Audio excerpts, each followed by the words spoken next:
This video is brought to you by Squarespace. Squarespace is an all-in-one website platform for entrepreneurs to stand out and succeed online. Whether you're managing a growing brand or just starting out, Squarespace makes it easy to create a beautiful website, engage with audience, and sell anything from products to content to time, all in one place, all on your terms. Today, we're traveling back in history, back to a time before penicillin, flushing toilets, and blowhigh, and IKEA for that matter, long before. Hey Spuds, it's Jamie. Welcome back to another video of the channel. I don't know, but welcome either way. I'm very glad to have you here. I hope you are happy to be here. Where is here? Are we in 2025 or are we actually going back to the ancient era? Ancient civilization, because today's video is a history lesson. Oh yes, I am Jamie, the history professor. Oh, I could have been a history teacher. That's very arrogant of me. I've gone straight for professor. Basically, this video has come out of the fact that right now, the buzz term for the trans community is that we are a fad, a trend, a modern day plight on society,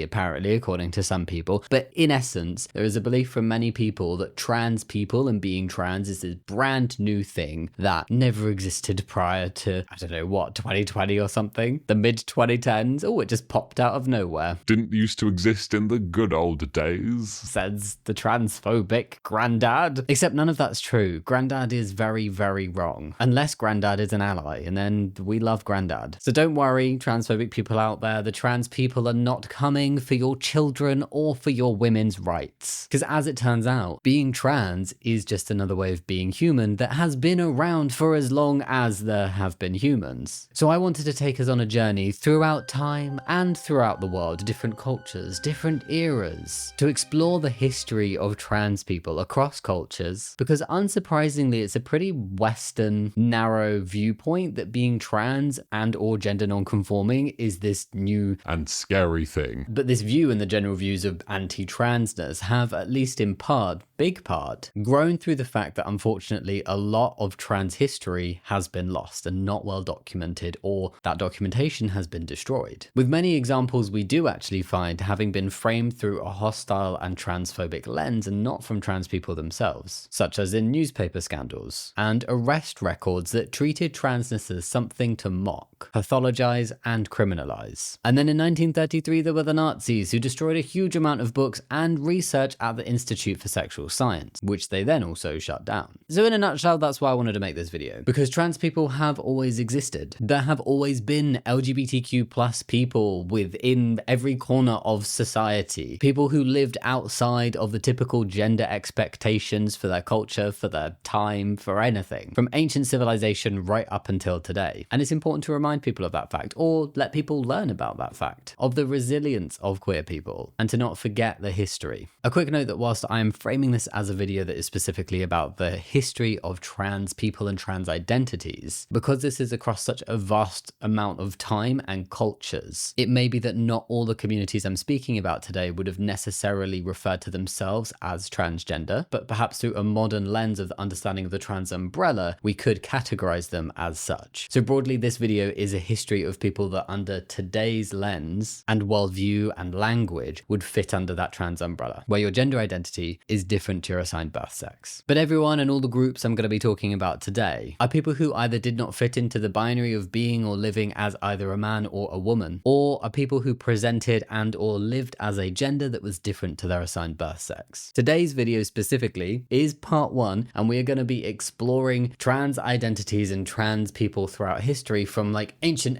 times and like some of the earliest recorded things we have about human beings up until the turn of the 20th century, because it's no surprise that we have a lot more on record of slightly more recent times. So I'll be making a part two of this video that covers basically the last 100 years of trans people and trans people within culture and society. So hop on board for today's whistle-stop tour of some specific events, communities, and individuals whose histories have been recorded more fully or at all. Many of it is not very full, but it's there, kind of. This is by no means comprehensive. Despite my introduction as a professor of history, I am definitely not. But I do hope that this can be a nice introduction to the topic. But just before we dive into the history part of this video, do you recall me mentioning flushing toilets earlier? Well, that was very relevant to something else I'm going to be talking about today. Now, trans people might have existed throughout history, but do you know what is a shockingly recent invention? Toilet roll. Yeah, a modern marvel that has been around for less than 2 200 years. Holy shit. And now in 2025, I am here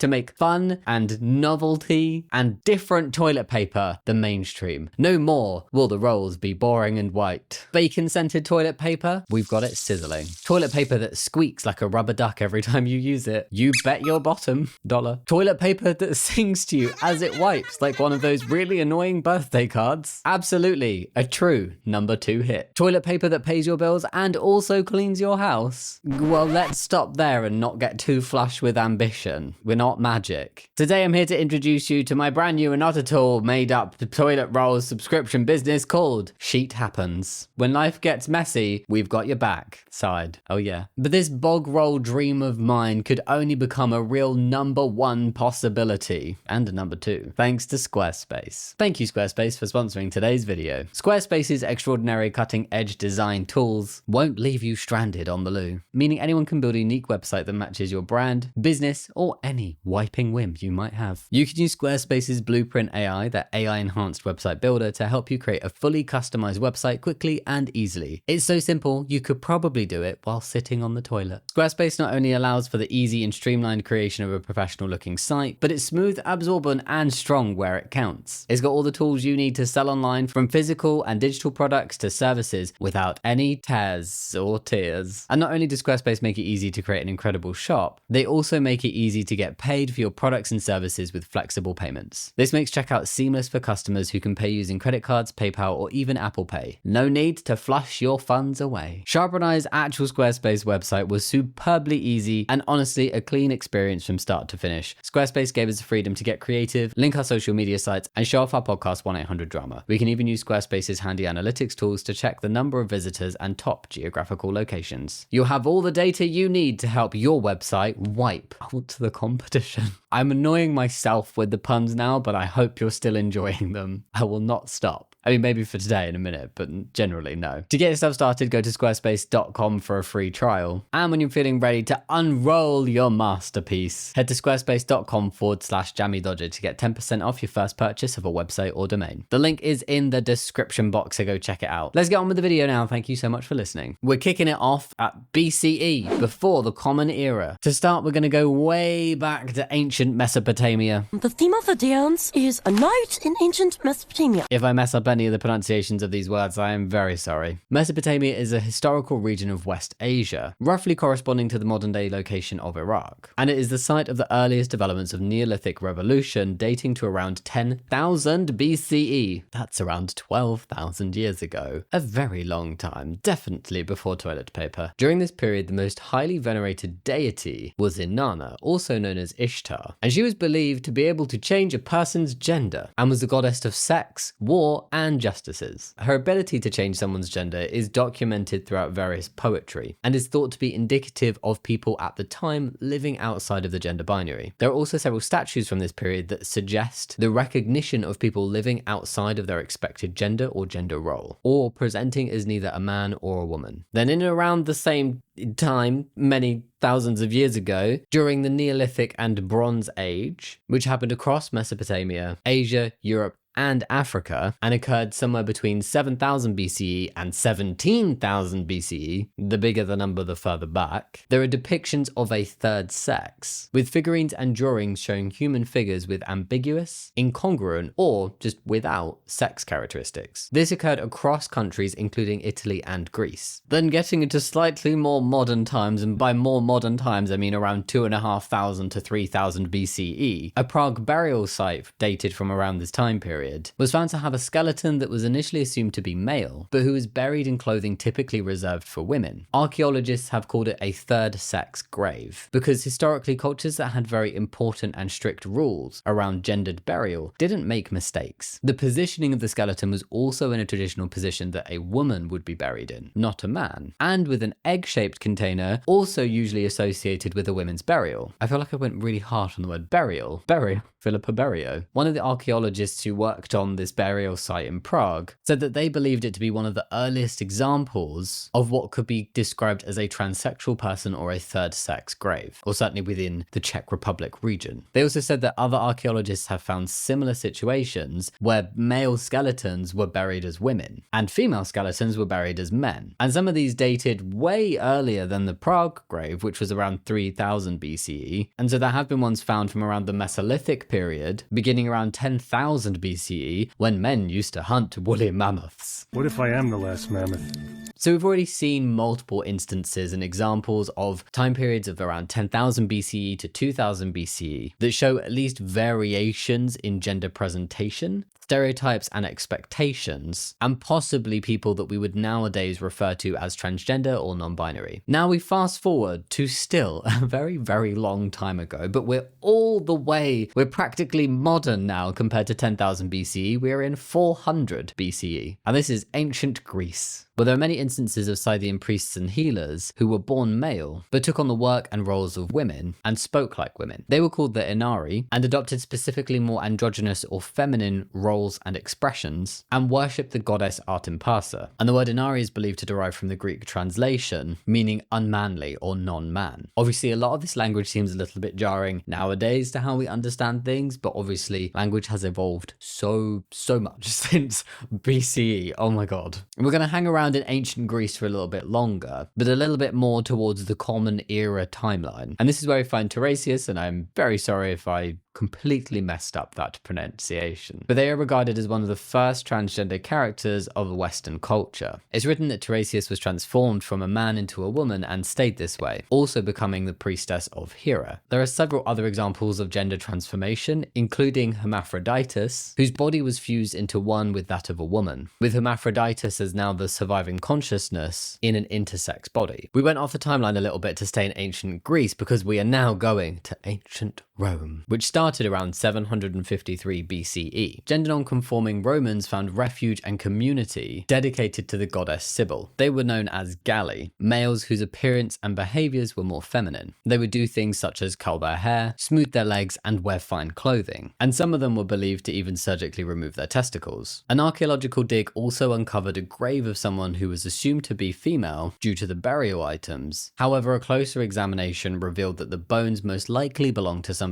who was assigned male. The feminine items, not typically associated with Roman men, led to the conclusion that the skeleton may have belonged to somebody who had been a Gallus. It's theorized that some Galli were drawn to Sibyl because the community offered them a way to escape the strict gender expectations and gender binary of Roman times. Galli were able to openly present and even live as women, regardless of their assigned sex. These are just some of the examples from before the Common Era. We obviously have a more relatively limited amount of knowledge and examples than we do from more modern times when things were better documented and preserved. But we're talking about thousands and thousands of years ago that there is evidence that there were people living and presenting outside of the expectations for their assigned sex, and at least some indication that their presentation during life was respected in their death. It's clear that throughout time and cultures, there are at least some kind of records in the form of writing, statues, burial grounds, and drawings of gender diverse and perhaps even transgender people who were living thousands and thousands of years ago. A community that is said to have existed for the past 4,000 years are the Hedras. The earliest mentions seem to be in the ancient Kama Sutra text, where they were referred to as a third sex, around 2,500 years ago. The Hedra community has been recognized across South Asia, including India, Pakistan, and Nepal, and were thriving before the pre-colonial era.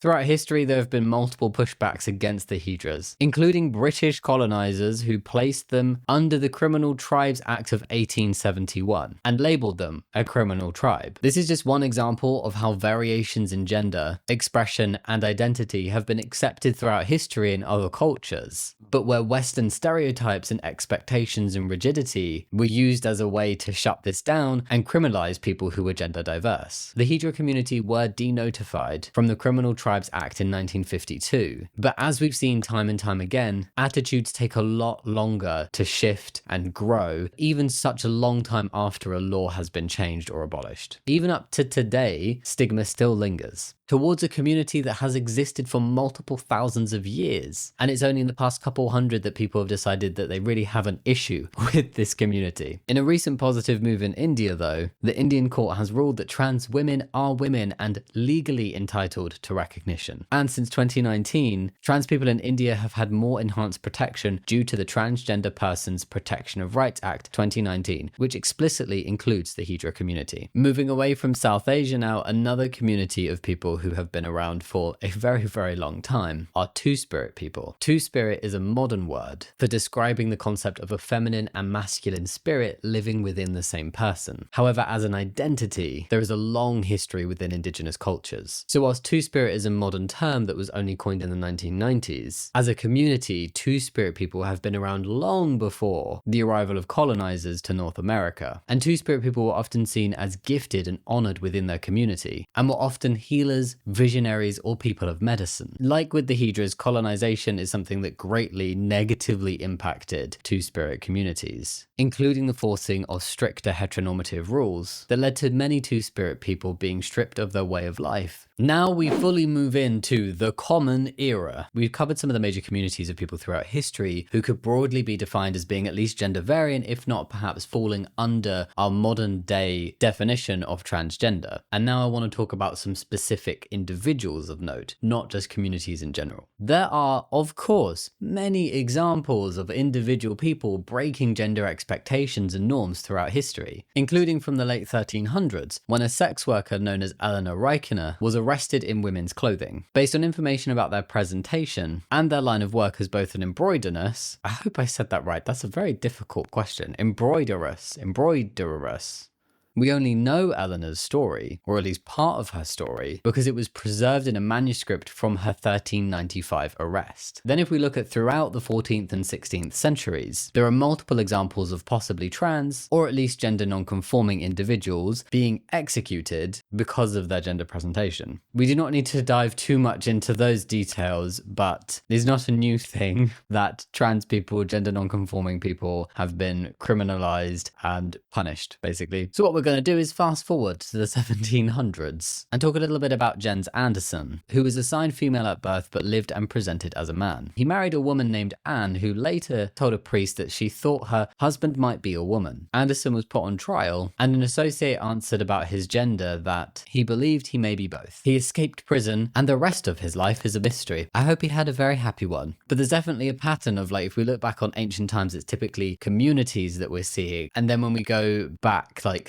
700 years or 500 years, it's through arrest records, it's through criminalization. There's definitely a reason and a pattern why our historical knowledge of trans people and gender diverse people feels so broken up, and I guess to some people inaccessible. I'm hoping I got things accurate. I'm trying to source everything I found in this video, but of course I may have made mistakes. It is not my specialty area. I tried to take a lot of care in researching this. If I have gotten anything wrong, please leave a comment down below. But it was a tough video to script and find the information about. And it's really quite sad that a lot of the evidence and information we have about trans people living for the past several hundred years comes from arrest information, prison records, and executions, including 1836, and information we have about Mary Jones, a transgender African-American sex worker, who was arrested and placed on trial in New York City for pickpocketing. She's thought to be one of the first known, and the known bit is very important, transgender women in US history. She stood trial for grand larceny and appeared in the court presenting as a woman. She was mocked by the audience and questioned a lot about her presentation, and she was subsequently given the maximum possible sentence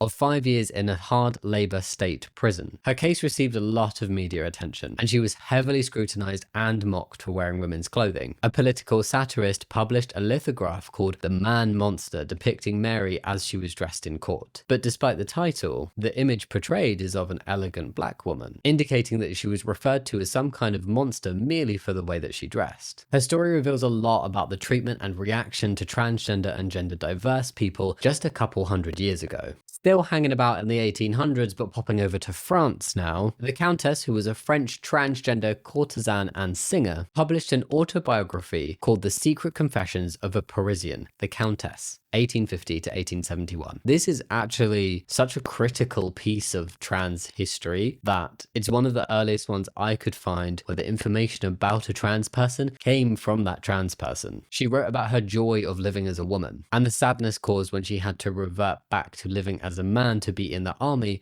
and later on prison. She transitioned as a teenager and became a kept woman by a member of the nobility before becoming a cafe concert singer, a courtesan or courtesan, an army deserter, and then a robber, which led to the prison sentence. She really had quite the life. Her autobiography provides such a rich, detailed depiction of her life, including self-portraits and drawings of fellow trans feminine people from the time. She describes the process of coming out to her mother and being supported and accepted as a daughter. She mentions other LGBTQ+ people in her autobiography and describes them as family, who provide mutual support to one another. She also wrote of the distinction between different groups of queer people, those who experience same-gender attraction but identify as a gender that's the same as their assigned birth sex, and those who live as the other gender. She's quoted to have said, "I, who had so desired to be a girl, have triumphed over natural law." Still in the 1800s, it was a very busy century for trans history. We have one of the earliest examples of an organized trans community in the United States. It was called the Circle Hermaphroditus and was a secretive group in New York City. Not a huge amount is known about their stories, but what we do know shows resistance, solidarity, and a defiance of gender norms in a time where LGBTQ+ identities were criminalized, and before people had the language we have now to understand and explain their own identity. Fast forwarding to the late 19th and early 20th century, so we are getting to the end of this episode because we are tickling the beginning of the 20th century now. The United States was undergoing a major transformation of industrialization and urbanization, and strict ideas about gender and morality were being enforced in an ever-increasing way. People wearing clothes that were not associated with their assigned birth sex could be arrested, fined, jailed, or even institutionalized, as there were laws at the time criminalizing cross-dressing. There were no gender clinics, there was no legal recognition of being trans or transitioning, and anyone who defied gender norms was sensationalized or pathologized, or both. But despite all of this, queer identities and culture were still so present, and subcultures were ever growing. It was in the underground world in growing cities with bars, boarding houses, and social clubs that the Circle Hermaphroditus started. Although its name now is rooted in old-fashioned and often offensive language, it was a commonly used phrase of the time that we may use to describe people now as transgender, gender non-conforming, or intersex. Much of what is known about the group is through the writings of Jenny June, one of the few trans people of the era to leave behind a memoir. The group is described as a sanctuary where people come together for safety and support, and to store clothing that they otherwise would have gotten in trouble for